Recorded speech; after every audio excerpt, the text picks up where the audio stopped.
السلام علیکم۔ امید ہے کہ سب خیریت سے ہوں گے۔ اچھا جی، آپ کے سامنے یہ کتاب ہیں جو آپ کے سامنے میں نے کھولی ہوئی کتاب ہے۔ عربی کا معلم نام ہے اس کتاب کا، ٹھیک ہے۔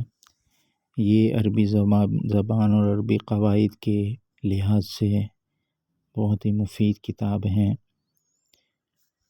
اس کو ہم انشاءاللہ اس کورس میں پڑھیں گے، اور اس کو پڑھنے کے بعد آپ خود محسوس کریں گے کہ کس طرح مطلب میری عربی یعنی جو بنیادی اور بیسک عربی ہے وہ آپ کی صحیح ہو جائے گی، ٹھیک ہے۔ تو آج ہم جو سبق پڑھنے جا رہے ہیں وہ یہ ہے کہ اصطلاحات کا سبق ہے۔ اصطلاحات مطلب یہ اصطلاحات عموماً عربی زبان میں استعمال ہوتی ہے۔ اب دیکھو، سب سے پہلے نمبر پہ ہے حرکتن، جیسے زبر، زیر اور پیش، ان میں سے ہر ایک کو حرکت کہتے ہیں، اکٹھا تینوں کو حرکات ثلاثہ کہتے ہیں۔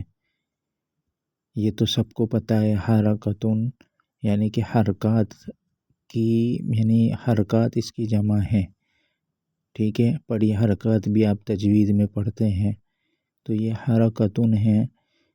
یہ جو ہیں زبر زیر پیش کو کہتے ہیں، حرکات اس کو کہتے ہیں، اور حرکات ثلاثہ کہتے ہیں، ٹھیک ہے۔ یہ تو آپ کو تقریباً معلوم ہوگا۔ نمبر 2 پہ دیکھیں، متحرک، حرکت والے حرف کو متحرک کہتے ہیں۔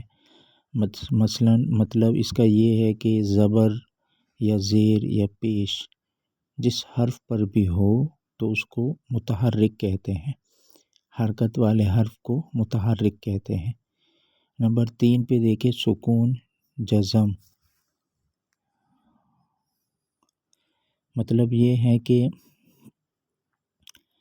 یہ سکون جزم ہے۔ جزم یعنی کہ دال کی طرح نشان ہوتا ہے حرف کے اوپر، اس کو سکون کہتے ہیں، جزم کہتے ہیں، ٹھیک ہے۔ یہ بھی تقریباً آپ کو معلوم ہوگا۔ اب آتے ہیں نمبر 4 پہ، یہ شاید آپ کے لیے نئی بات ہو سکتی ہے، وہ یہ ہے کہ فتحتن یا نصبن۔ عربی زبان میں زبر، یہ زیر پیش، یہ عموماً اردو زبان میں استعمال ہوتا ہے، لیکن عربی زبان میں زبر اور کس کو کہتے ہیں، پیش کس کو کہتے ہیں، اور اس کے علاوہ زیر کس کو کہتے ہیں، تو یہ بتایا جا رہا ہے، ٹھیک ہے، کہ فتحتن نصبہ یہ زبر کو کہتے ہیں۔ اس کے بعد ہے نمبر 5 پہ کسرتن جرن، تو کسرتن اور جرن عربی زبان میں زیر کو کہتے ہیں۔ اور اس کے بعد جو ہے نمبر 6 پہ دیکھیں، وہ ہے ضمتن یا رفع، یعنی ضمتن یا رفع یہ پیش کو کہتے ہیں، ٹھیک ہے۔ اس کے بعد یہ 6 یعنی کہ تقریباً 4 اور 5 6 چیزیں ہو سکتا ہے آپ کے لیے نئی ہو، تقریباً نئی ہوگی، ٹھیک ہے۔ تو اس کو یہ ذہن میں رکھ دے کہ زبر کو عربی زبان میں فتحتن یا نصبن کہتے ہیں، اسی طرح زیر کو جو ہے کسرتن یا جرن کہتے ہیں، اسی طرح پیش کو جو ہے ضمتن یا رفعن کہتے ہیں، رفعن کہتے ہیں، ٹھیک ہے۔ یہ آپ ذہن میں رکھیے گا۔ اب نمبر 7 پہ دیکھیں، تنوین، یعنی کہ 2 زبر 2 زیر 2 پیش ہر ایک کو تنوین کہتے ہیں، ٹھیک ہے۔ یہ بھی تقریباً آپ لوگوں کو معلوم ہوگا، صحیح۔ اسی طرح نون التنوین، 2 زبر 2 زیر یا 2 پیش کی تلفظ میں جو نون کی آواز پہ ادا ہوتی ہے اسے نون تنوین کہتے ہیں، ٹھیک ہے۔ تو نون تنوین کہتے ہیں، ٹھیک ہے۔ تو دیکھو، حمزہ 2 زبر ان، حمزہ 2 زیر ان، حمزہ 2 پیش ان، یہ تنوین کی صورت میں جو نون کی آواز پیدا ہو رہی ہے اس کو کیا کہتے ہیں، نون التنوین کہتے ہیں۔ یہ ایک اضافی بات ہے، یہ بھی ذہن میں رکھیے گا، ٹھیک ہے۔ اسی طرح نمبر 9 پہ دیکھیں مفتوح، یعنی ہم نے اس سے پہلے متحرک پڑھا تھا، نمبر 2 پہ آپ دیکھیں، نمبر 2 پہ متحرک پڑھا تھا، تو متحرک حرکت والے حرف کو کہتے ہیں، ٹھیک ہے۔ اب اسی طرح مفتوح، یہ متحرک ہے اور یہ مفتوح، مفتوح وہ ہے جس کے اوپر فتحہ یعنی کہ فتحتن ہو، ٹھیک ہے، جس حرف پر زبر ہو اس کو مفتوح کہتے ہیں۔ جیسے کتیفن ہے آپ کے سامنے، تو کتیفن میں کاف پہ زبر ہے تو یہ کاف جو ہے کیا ہے، مفتوح ہے۔